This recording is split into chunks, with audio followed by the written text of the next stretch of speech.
Yeah, this is happening right now. It looks like the Iron Dome just intercepted several. There's another one. Wow, that's right here. Wow, that's right here.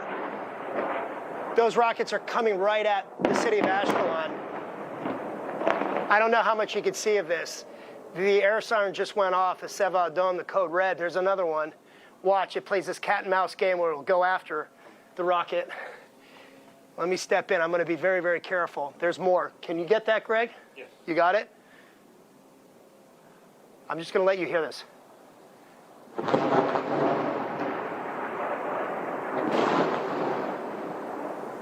Wow. That is right. Okay, this is getting really close. Wow. There's another one. This is right over the city of Ashkelon. This has been happening a lot tonight. There's been a lot of activity. Okay, you know what? Where's my helmet? Okay, hold on. Stand by. All right, looks like it's over now. Okay, so there's been, why don't you pull back out, Greg? I'm going to step back into the shot. Okay, so there's been a lot of activity throughout the evening here in Ashkelon. The air sirens have been going off, not only here, but in some of the communities right along the Gaza Strip to the south where we were earlier today. Yoav Gallant, Israel's defense minister, laid out today the three-phased approach to the war. The first phase, he said, as I'm just kind of keeping an eye out, is to continue the bombardment of Hamas positions, Hamas infrastructure. That is what we're seeing as Hamas has fired now probably more than 7,000 rockets at Israel in the 13 days of fighting. The second phase is to contain any resistance among Hamas fighters once the ground operation, the ground offensive is launched.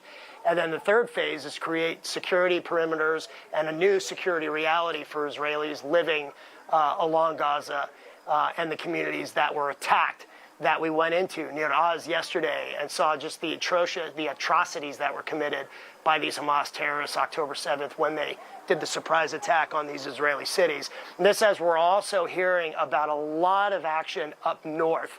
In fact, the largest city in northern Israel, Kiryat Shmona, was evacuated. Some 20,000 residents were ordered to evacuate that city because of the fighting between the IDF and Hezbollah. Metula, the most northern point in Israel, right on the border of Lebanon. There's been a ton of cross-border fire, Hezbollah firing anti-tank missiles at the IDF responding in kind with tank fire, artillery fire, airstrikes. I know that region. I've been to that region many times. It's beautiful. It's an absolutely gorgeous region. But when you look right across the border into Lebanon, you see all the hills that are pockmarked. And those are the areas where Hezbollah has missiles and rockets aimed right at Israel. And that's what we're seeing now as things are heating up in the north and once again here in the south. Bob, Katrina, back to you. John, want to get your thoughts. What's going on the ground there? I hear a lot of people yelling, of course, after we just saw you and your area under attack by rocket fire, the Iron Dome, as you said, intercepting a lot of that. Tell us about what's happening right now, the aftermath. I think people are probably yelling at us to get inside, frankly.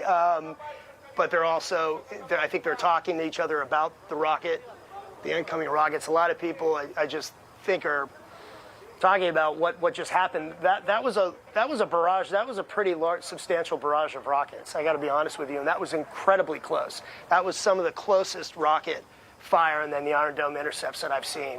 Certainly in the evening, the last couple nights have been pretty quiet here, eerily quiet. To me, based on my experience having been here in 2014, it's kind of like what I saw in 2014 was the calm before the storm. I don't know that, and I don't want to speculate too much, but what we have been hearing is about this coming ground offensive.